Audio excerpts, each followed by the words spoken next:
You're being watched.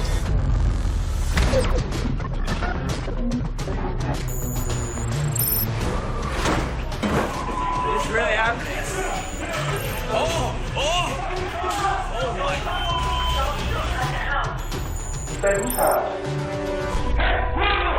What are you doing here? Officer down. Hit him.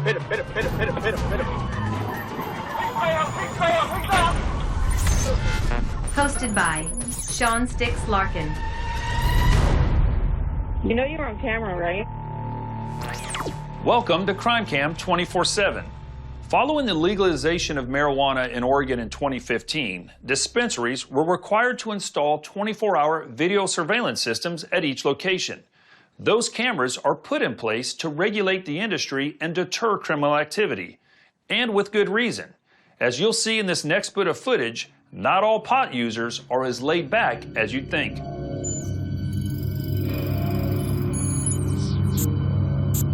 Wood Village, Oregon. Friday, October 11th, 2019, 5:05 p.m. This dispensary in suburban Portland is buzzing with customers on a Friday afternoon. This man takes a whiff of the goods while a bud tender deals with a customer and his mother at the other end of the counter. The unsatisfied customer is back with some product he bought during an earlier visit to the shop. He claims he was shorted. The bud tender disagrees.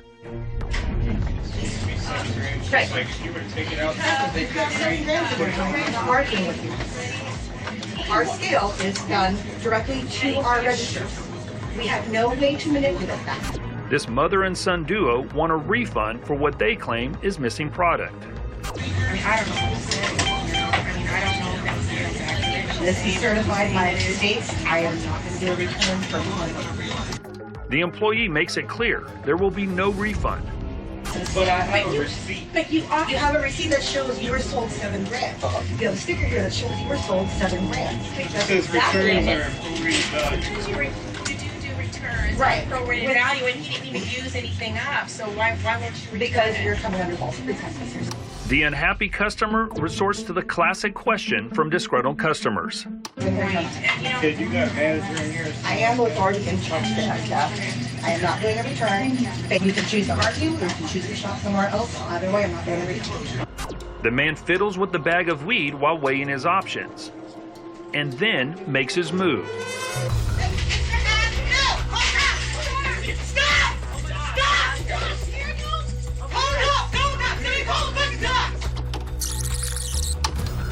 The man reaches over the display case to help himself to a handful of marijuana. The bud tender seizes the man's arm and a struggle ensues. As the bud tender rips the jar of weed from the suspect's hands, this patron lectures the man. You're not anything from these people. You're not wanted and you're not stealing anything from anybody. Call the police right now. Call the police. No, they're not getting anywhere. The police are coming. The police are coming. Thank you. Call the cops. You're not going fucking anywhere, dude. You are out of control. No, the cops are here. The cops are coming. You're not going anywhere, dude. You're not going to Not till the cops come. You're not going to try to fucking rob this place. The man's mother senses things are getting out of control. Get your money back. No way, dude. Fuck no. Yeah, when the cops get here, I will calm down, dude. He gives it back. They leave. You need to get over there. Get over there and listen to her. She steps in between the two men to try to de-escalate the situation, but it doesn't work.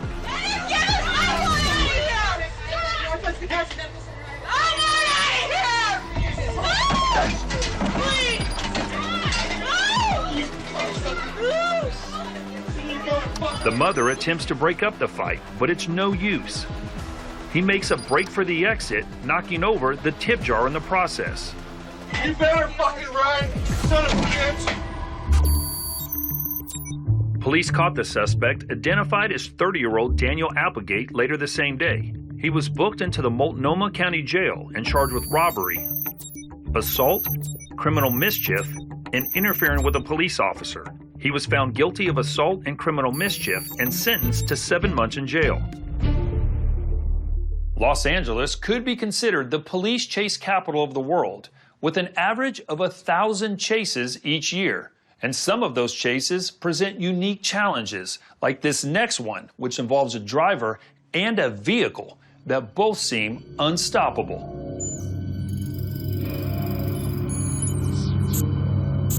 Northridge, California. Wednesday, May 22nd, 2019, 7:05 p.m. The driver of this motorhome has led police on a 12-mile chase through suburban Los Angeles. Highway Patrol attempted to stop the vehicle for a simple traffic violation when they discovered it had been stolen months earlier. The behemoth vehicle poses extra challenges for law enforcement due to its size.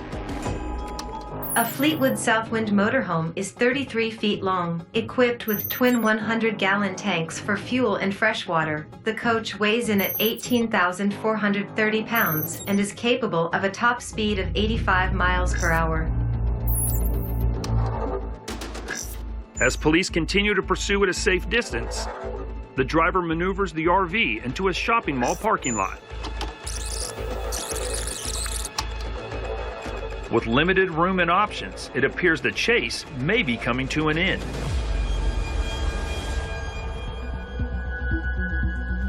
After attempting a wide U-turn, the RV slams into a palm tree on the median.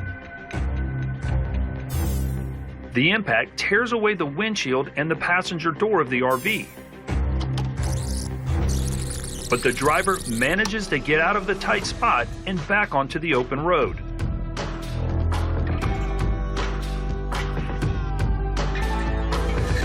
Several moments later, the driver slams on the brakes while attempting a high-speed left-hand turn.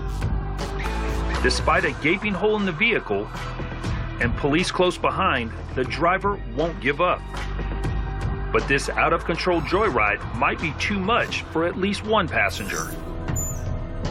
A 90-pound Mastiff perched on the dashboard appears to be looking for an opportunity to get off this ride. As the chase continues, a driver uses his phone to get a look at the hulking wreck as it rolls right through a red light. Taking a second look, you can see in slow motion just how much damage the RV has sustained. As the suspect continues to speed out of control into opposing lanes, the dog has finally had enough, leaping from the RV. The driver stops for a moment, then continues on this path of destruction. Moments later, the 8.5-ton RV plows through a black sedan exiting the freeway. Amazingly, the ravaged motorhome keeps going. And after the driver gets it straightened out, a second black Mastiff can be seen hanging out the front of the vehicle as the pursuit continues.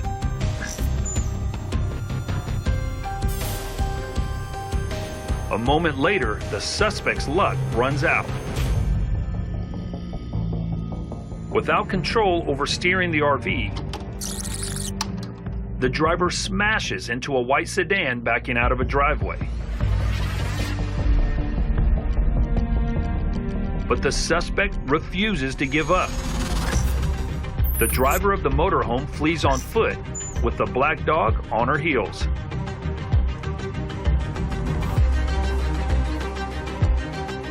California Highway Patrol officers pounce on the suspect and take her into custody, ending this chase once and for all. In the aftermath of the chase, the driver of the stolen motorhome was identified as 52-year-old Julianne Rainbird. The hour-long crime spree resulted in 9 felony charges, including fleeing and eluding, assault with a deadly weapon, and animal cruelty. Multiple drivers sustained serious injuries during the ordeal. A year and a half after the chase, Rainbird pled guilty and was sentenced to 9 years in state prison. Onyx and Starlet, the two dogs brought into this nightmarish incident, made a full recovery from their injuries and were adopted as a pair.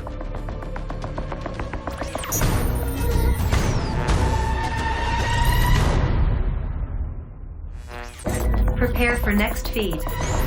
Homelessness in Portland, Oregon has exploded in recent years, and so have the number of crimes committed by that population. As you'll see in this next video, this growing epidemic isn't just affecting urban areas, it's making its way to the suburbs as well.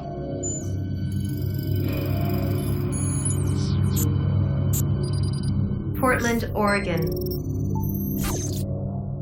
Tuesday, September 13th, 2022, 1:13 p.m. A homeowner's doorbell camera captures an unidentified woman at the front door. Rather than ring the doorbell or knock, the woman enters the home through the unlocked door, triggering a reaction from the family dog. Inside, a second camera shows the bedroom of the homeowner's 10-year-old son, and the uninvited guest walking right in. Undeterred by a second dog following her, she decides to make herself at home and snuggles up next to a pile of clean laundry. Unfortunately for the intruder, if it's peace and quiet she's looking for, this isn't the place.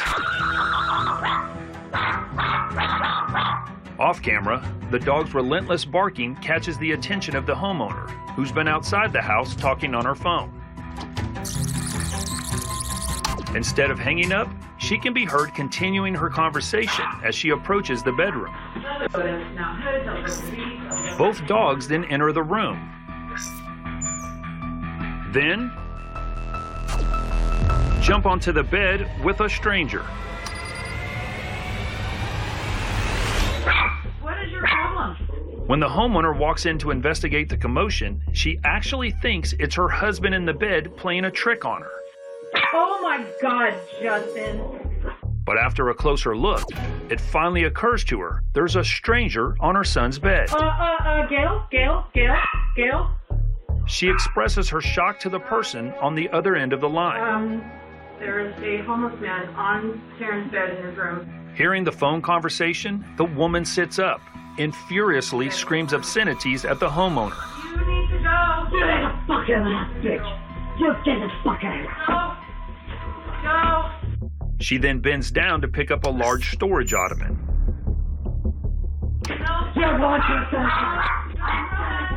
According to the homeowner, the intruder then hurled a piece of furniture toward her before fleeing the house, leaving the homeowner unharmed but shaken up. The suspect, later identified as 54-year-old Lynn Zinzer, was arrested later that day while allegedly trying to enter another residence in the same neighborhood. Zinzer was held in county jail overnight, then released the following day after the district attorney's office decided not to pursue criminal charges. This homeless woman was arrested later that day. Like so much of the homeless population, she has mental health issues. In fact, the vast majority of homeless people arrested and booked at the Multnomah County Jail in Portland end up arrested and booked again if not provided housing and offered social service support.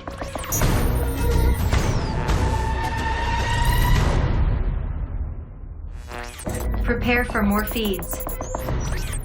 Road rage is something we hear about more and more. And as you're about to see, it's wise to avoid these situations at all costs.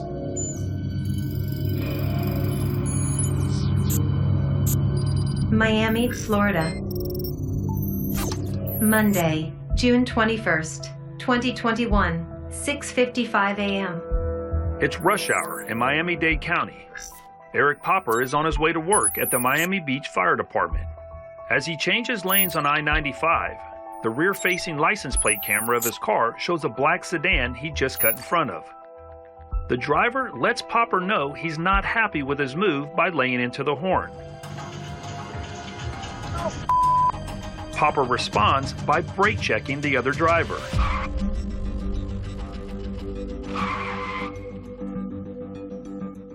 The incident quickly escalates as the other driver begins tailgating Popper.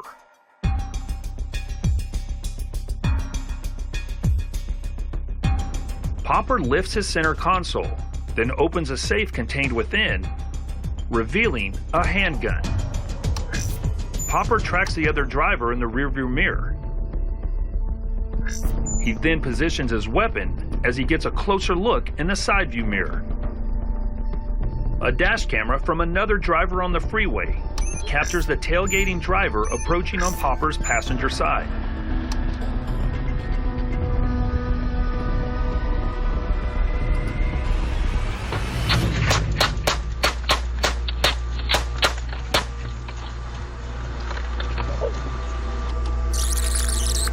As the driver passes on the right, something hits the side of Popper's car.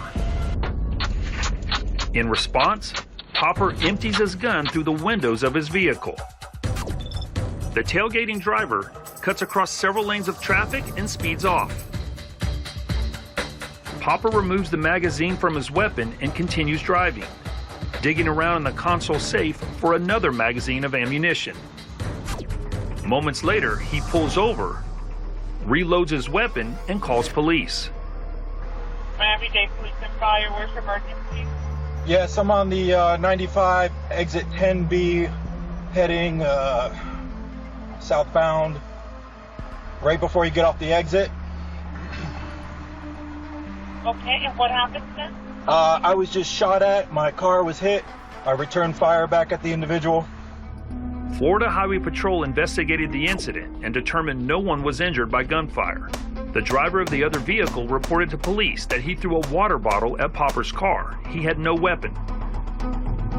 Popper was arrested on charges of aggravated assault with a firearm and firing a deadly weapon into a vehicle, both felonies. The charges were dismissed based on Florida's stand your ground law.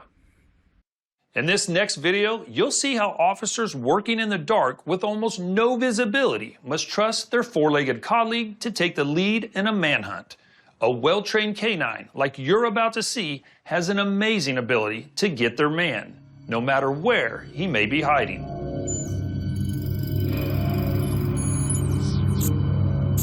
Daytona Beach, Florida. Friday, October 21st, 2022, 4:02 a.m. Deputy Brady Bergeron of the Volusia County Sheriff's Office is being led by his canine partner, Taki. The pair are trying to locate a man who just fled the scene of a burglary where money was reportedly stolen from a home nearby. After Taki puts his nose to the ground and picks up a scent, his handler gives fair warning to the suspect, who could be lurking somewhere in the dark. Sheriff's Office with a canine, announce yourself, you're gonna get bit! Listen carefully as Deputy Bergeron communicates with Taki in German, the language the dog was trained using, telling him to, quote, find the bite. As Taki pulls Deputy Bergeron toward a nearby residence, the officer spots a clue that affirms they are on the right trail. We have cash in the front yard of 2127, I think. Bergeron shines his flashlight on money the suspect may have stolen during the home burglary. This is in the front yard. The deputy and canine then work their way to a rear patio area where Taki aggressively pulls toward an entrance to the home. In the darkness, the officer trusts his partner, and following his lead, Deputy Bergeron pulls open a utility door and Taki darts in. When the deputy clicks on his flashlight, Taki can be seen focusing on a spot before turning his attention to an adjacent storage closet. Using his muzzle, Taki opens the door and finds exactly what he's looking for. Pocket! Pocket! Show me your f***ing ass! Show me your ass! As Taki latches onto the suspect's arm, Deputy Bergeron continues issuing the German command, Pocken, meaning bite. Show me your ass! Pocket, buddy! Show me your ass! Pocket! Keep your f***ing ass! Get off the dog! Freeze, Taki, freeze! Freeze here! Not only has Taki located the suspect, but he's forcibly dragging the man out of the confined space so that the officers have room to assist. Put your hands behind your back! Get down! Put your hands behind your back! Deputy Bergeron then uses a handler tool that slips into Talkie's mouth and triggers a quick gag reflex, causing him to release his bite. Hold on. Not to be confused with the suspect's cries for mercy, Deputy Bergeron can be heard howling sounds of encouragement for his four-legged partner.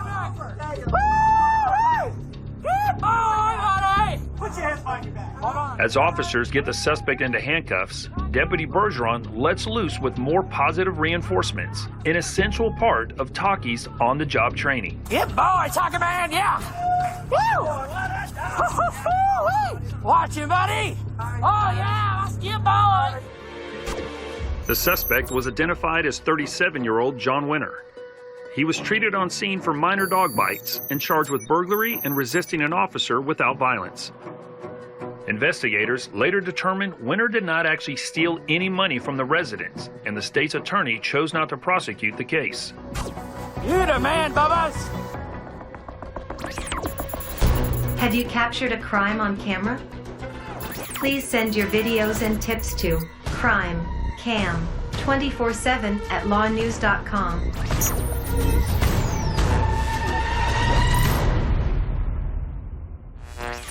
Prepare for next feed.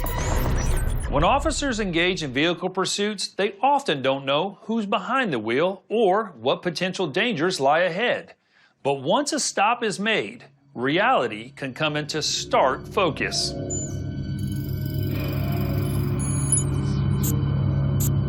Lamar, Arkansas. Thursday, March 25th, 2021, 4:25 p.m. Police are in pursuit of a truck and trailer reported stolen by the owner just 10 minutes earlier. The vehicle's owner also disclosed there were several loaded guns inside the truck when it was taken. 10 miles into the chase, a police unit is positioned near an on-ramp, ready to deploy a spike strip to disable the vehicle. The officer pulls the spike strips across the road, puncturing the wheels. Spikes deployed, they got him. While he lives in an icebox out of the back. After the truck clips the spike strip, the trailer begins to fishtail, sending a mini freezer flying, but the truck keeps going. Looks like we got a front tire, front driver's side tire, 68 miles an hour, westbound. Then, 2 miles further down the highway, he's on the rim. He's about to come to a stop here soon. Just for the Franklin, or we're pulling over in the shoulder just for Franklin County. Before the officer can get his car in park, the truck door swings open. It's the moment of truth for this pursuing officer. As the driver exits, they could be concealing a weapon or not concealing anything at all. 29 to felony takedown if y'all can. Get on the ground! Get on the ground! The driver who just led police on a dangerous high-speed chase is, in fact, a woman wearing nothing but a pair of sunglasses and who knows what on her head. Get on the ground! Get on the ground! Get on the ground!